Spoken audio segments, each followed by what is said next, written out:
As a father, as a husband, and as an engineer, I wonder what the future will be like for my kids. It keeps me up at night. I want to be able to make something that makes a difference in the world. I want to be able to build something that could last and actually make their lives so much more transformative than they are right now. My children will grow up in a world with AI companions that can give them answers to any question they want. They'll know their deepest desires. They'll know all the things that they could possibly actually want to ask. They can create any virtual world they can imagine just by speaking it or typing it. And the rise of automation can include things like personalized medicine, sustainable foods, and even housing. And this sounds like a utopia. As an engineer, I nerd out on all this stuff because it's so cool to me, right? But 2024 actually saw unprecedented breakthroughs in AI and automation, yet we're seeing record levels of social disconnection, mental health challenges, and a fundamental sense that something is missing in our understanding, in our relationship with the world. We had the highest GDP in history, yet we spend 30 minutes a day with our children, and the fertility rate is so low that we won't have very many children to hand that wealth down to. We have the possibility of having super intelligence in our pocket, or close to it, yet we're wrestling with fundamental questions of gender, sex, and identity. And whatever you believe about the answer to those questions, the fact that we're wrestling and the fact that we're struggling so much with these questions indicates something very contradictory about our world. We're more globally connected than we have ever been in the history of our world, yet we're experiencing epidemic levels of loneliness, and we're more politically polarized than we've ever been in recent memory. One of my favorite events in 2024 is the launch and the landing of Starship, which allows us to be able to have homes on other worlds, which is so cool, right? But currently, over 1 billion people lack access to dignified, affordable housing across the world. Something is missing. We feel like we're at the edge of the best of times or possibly the worst of times. We feel like there's something good that could happen, but also this could go really bad really quickly. We're just teetering on the edge of something that we can't quite explain. So I had a front row seat to this as one of the first engineers at Icon, which is a startup developed to be able to use AI, automation, and robotics to build housing at scale. So when I first started, there was only one 3D printed permitted home in Austin, and by the end of my journey, there are over 200 homes across the US that have been 3D printed by robots. I've also had the chance to see what it could be like to use this technology to create houses on the moon and Mars. Needless to say, this is one of the greatest honors of my career, to have the opportunity to work on a technology that's so transformative and has the potential to impact so many people's lives. But also during that time, I worked with the City of Austin and Bloomberg Philanthropies to be able to do research in one of the most disenfranchised communities in Austin, Texas. This community was historically known as the Negro District. So back in 1928, they sectioned off a portion of the city, and they allocated that section of the city just for Black people and people of color. They isolated them from resources, and they couldn't have access to many of the essential services that make life worth living. And what had happened is that a lot of those disparities persisted until this day. So many of those people were being forced out of their homes, and many of those people became homeless. So in contrast to this amazing technology that I had a chance to be a part of and to see grow and to flourish, there was this very human need that I saw within the communities that were there, and what I saw shocked me. I ran across a woman named Sarah. She had recently gone through a divorce, and she had spent all her financial savings litigating that divorce, so she had no savings. Soon after, she ended up losing her job, and then subsequently lost custody of her kids, and then she became homeless. And this isn't just a woman that you would expect to be in this situation. She was a middle-class woman that came from a middle-class home. I ran across the story of Sarah, and this young woman had to flee her home because she was being sexually abused by her boyfriend.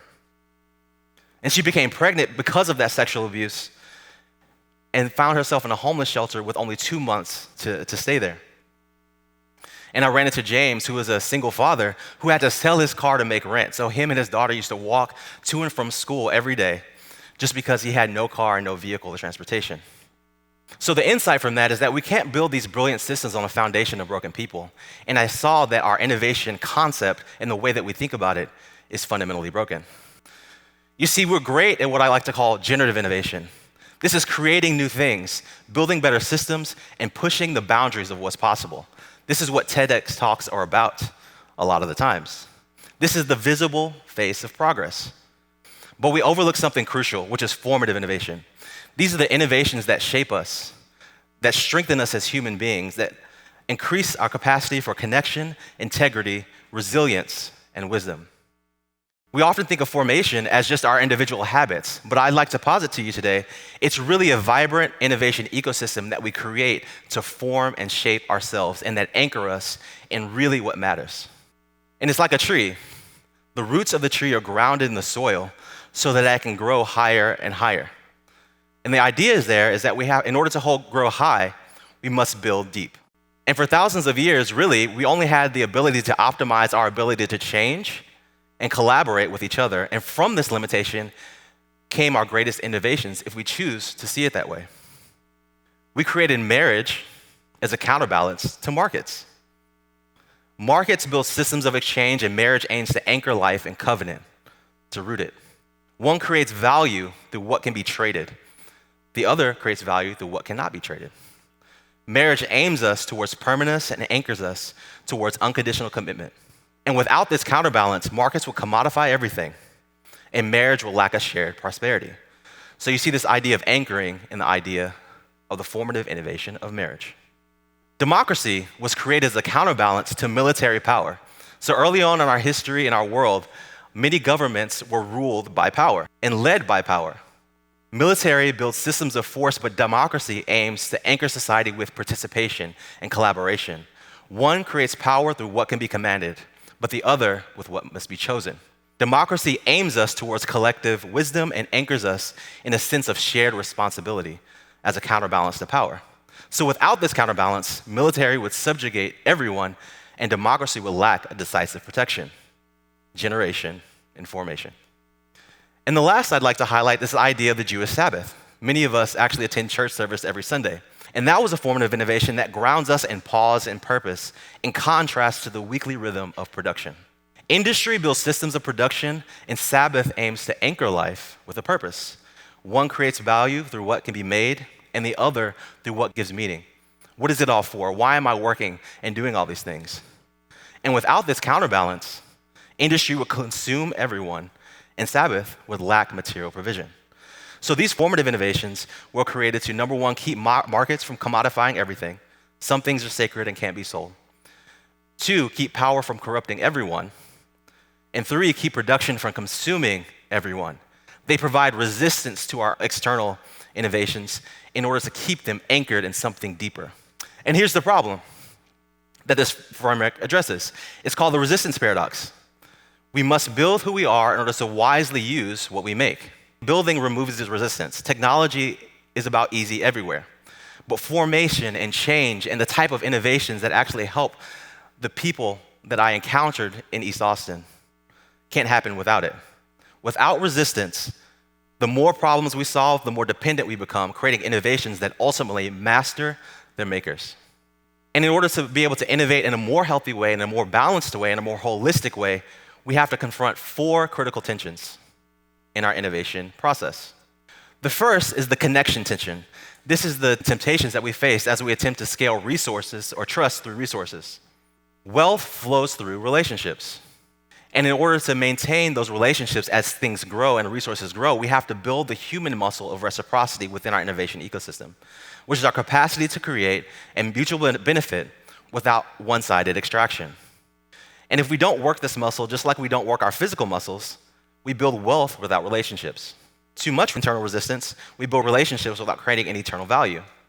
Calibrating this resistance just right in our innovation ecosystem means that we create meaningful exchange that creates both trust and prosperity.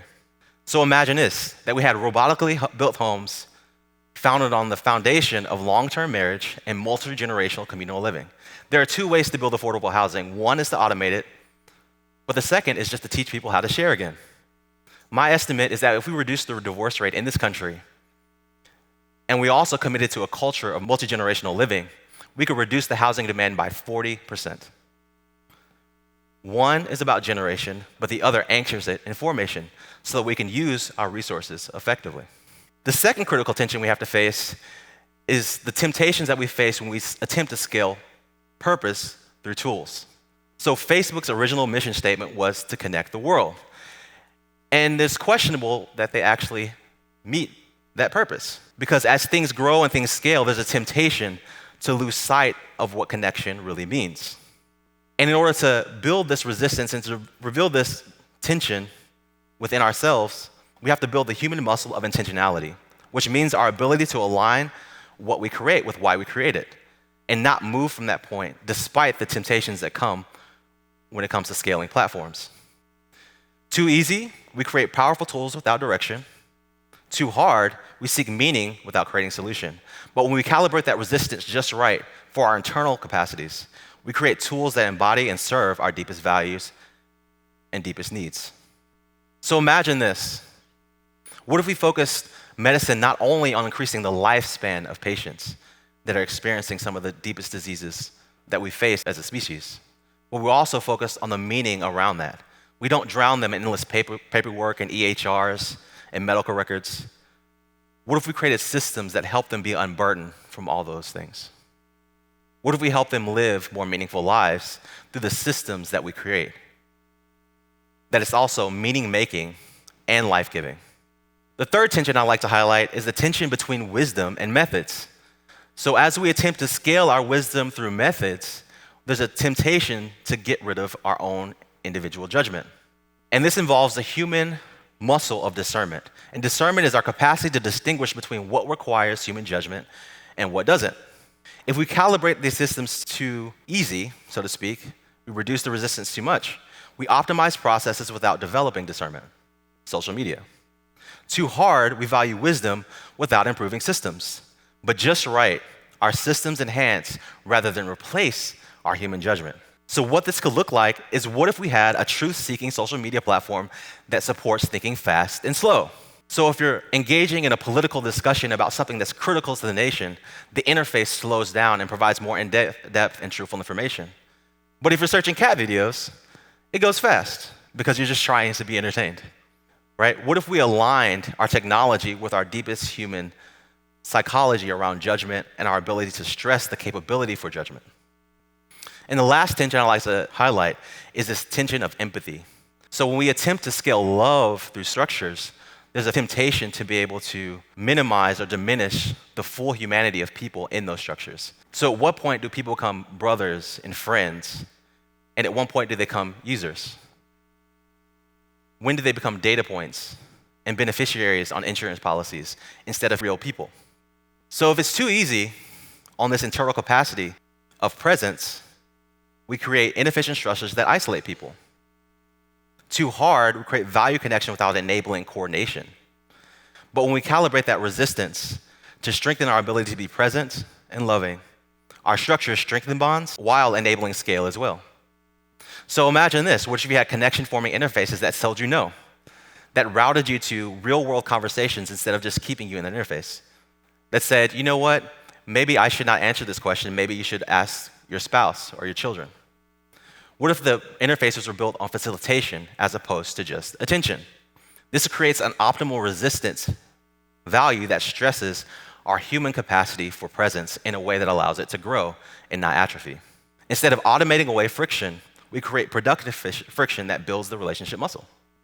So finally, I'd like to conclude with 3 fundamental lessons for 3 different groups. So for builders, remember that design isn't just about creating ease and efficiency. You have to create and design the right level of resistance for human growth and product growth over the 4 major tensions. For students, I would say, your goal is to learn to build people first and then things. Understand that the ultimate goal of anything is to make people better people. And lastly, leaders, the next great leap isn't only technological, it's psychological. None of this stuff matters. None of the technology matters unless we understand that the internal change comes first and then the external change comes after. And this is the innovation we've been missing all along. Thank you.